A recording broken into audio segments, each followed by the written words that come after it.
xam ne moom moo di Anta Babacar Ngom ñoom ñoo ñëpp bokk nañ ci ñi nga xam ne ñoo signé boobu requête ngir ñu yóbbu ko fële ca fi nga xamante ne ni moom moo di conseil constitutionnel mu jëm ci loi interprétative bu nag loi d'amnistie bi nga xamante ne ni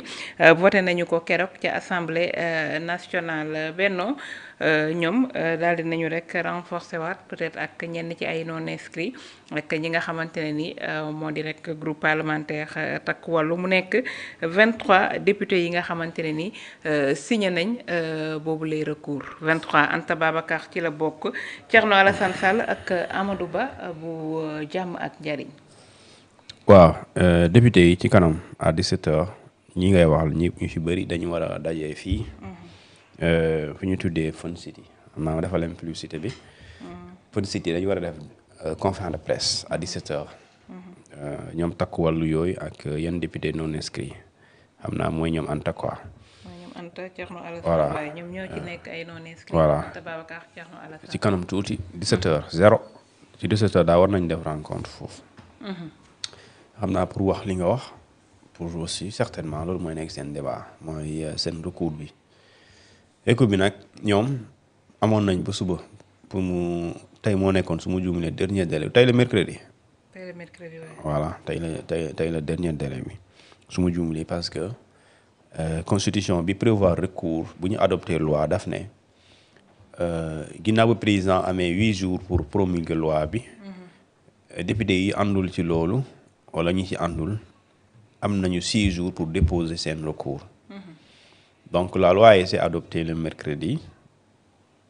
à partir de la date d'adoption su dee mercredi la donc au plus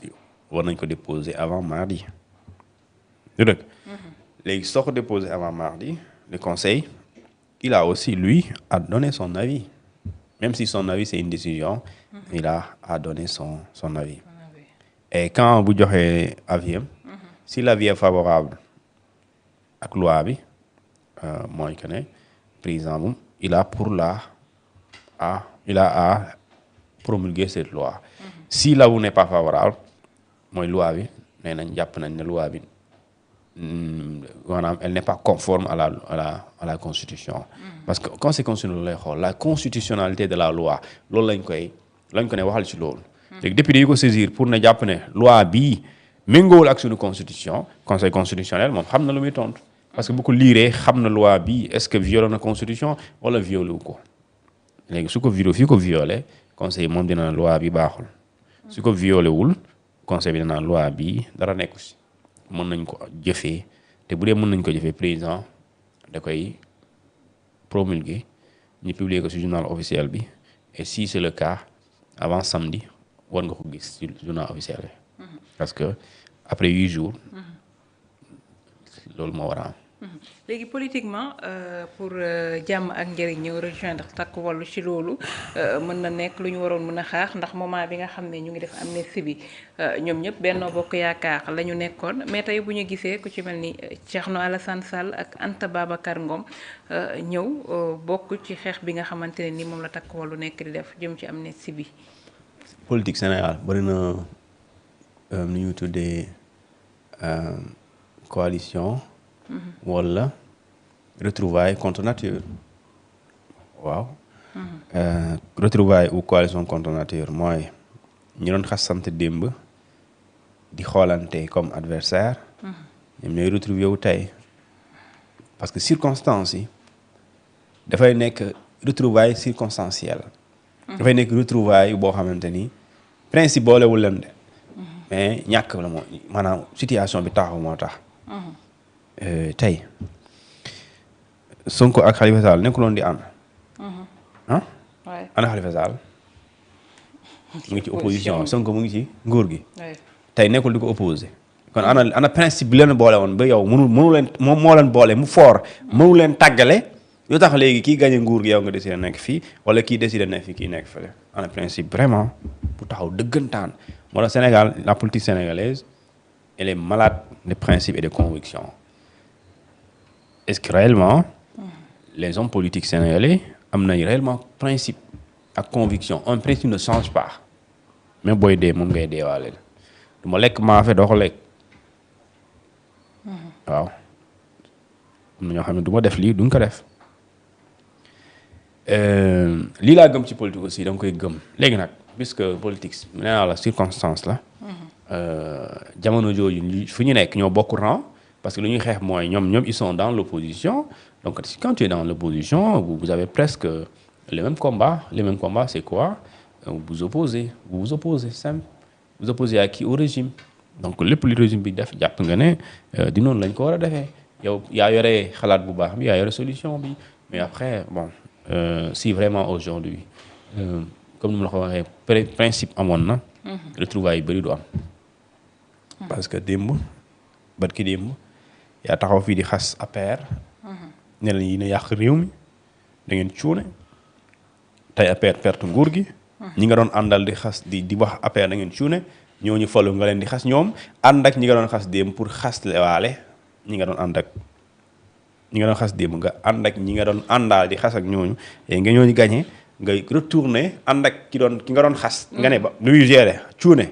incompétence d'accord pour xas ki nga xamante ni moom ngeen ànd ngeen remplacer bu toogee nga toog kii wax di conférence de presse di ngeen conviction foofu il y a pas de conviction léegi nag après l'électeur sénégalais il est conscient xam na politicien buy wax pour moom pour boppam xam na aussi politicien buy wax pour réew mi waaw nag léegi fii Sénégal ñu ëpp ci politiciens yi dañuy wax pour seen bopp waaw ñu ëpp wax ma la ñëpp de ñu ëpp dañuy wax pour seen bopp moo tax des fois ñu wax dara ñu ne yaa ko waxoon démb ñu ne waxee ma ko nii noonu nga ko waxee yaa ko wax parce que ñu la tegal ngay dégg yaa ko wax mais situation moo changé nga obligé wax leneen waaw loolu la parce que réew mi noonu lay doxee kay après ku ne na ñi ma adapté wu ci loolu li bëccëg sa nga ne noo guddi la lu tax nga ne non dama réew gi laa wàccee woon moo tax mu leen dem guddi la loo ci ma guddi la doy na waar ñoom parlementaires yooyu suba am nañ possibilité lu ñu wax génn si la ñu wax mën nañ ci génn ñu naan waxu politique léegi nag loolu mënul nekk doy na waar loolu nag askan bi nag am na yoo xam ne nekku ci nag vraiment nañu indil politique autrement voilà autrement merci Fatou génn ci lañ nekkoon nekk ci concret quoi on doit sortir de l'abstrait waaw loolu la daal voilà ñoom député yooyu dinañu am possibilité suba jébal Ousmane Sonko lu tolloo 14 questions mu nekk 3e passage am lay doon ngir tontu question bu député yi waaw xam nga constitution moom dafa prévoir loolu règlement intérieur bu assemblée nationale prévoir ko parce que il faut ñu xam te li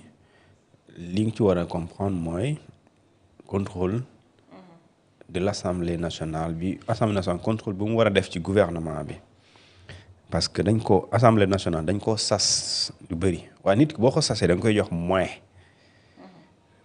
mooy nga possibilité bi mais possibilité bi nu muy amee il faut am modalité ci yan anam lay amee ci yan anam mooy tey ministres yi mën nañ leen déglu mën nañ nekk déglu gouvernement parce que dañ ne le gouvernement est responsable devant le président et devant l'Assemblée nationale. Donc, s'il est responsable devant le gouvernement, devant l'Assemblée nationale, devant le président, devant l'Assemblée nationale, donc il doit, des fois, tontu ci question Assemblée nationale. Et Assemblée nationale, dañ ko ne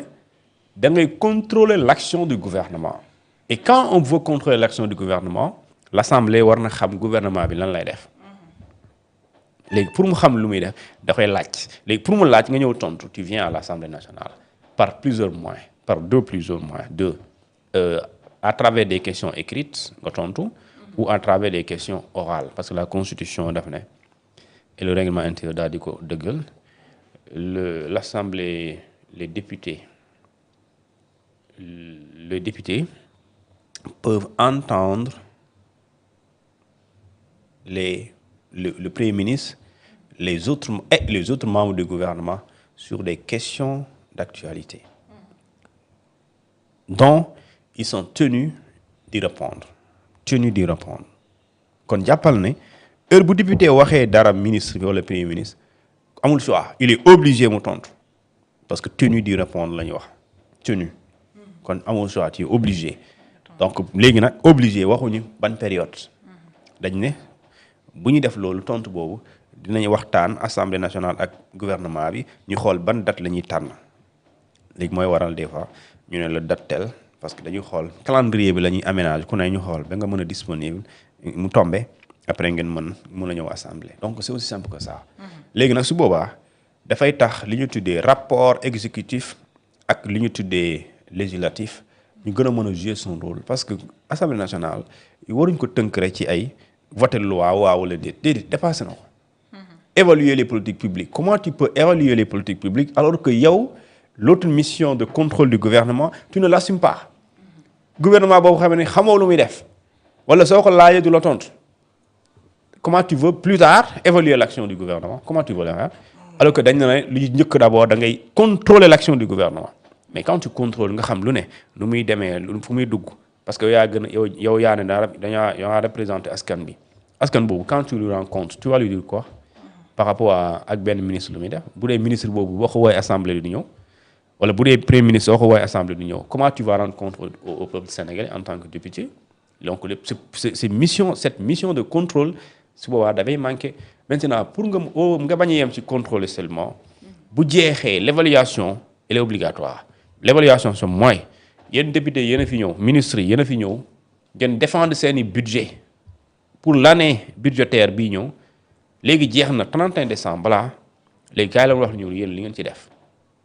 ministre de la justice par exemple jox nañ la 100 milliards budget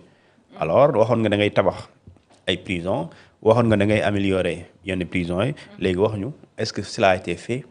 est-ce que réellement loolu am na impact social loolu mooy l'évaluation des politiques publiques loolu la léegi pour évaluer les politiques publiques tu vas parler de pertinence des dépenses de l'État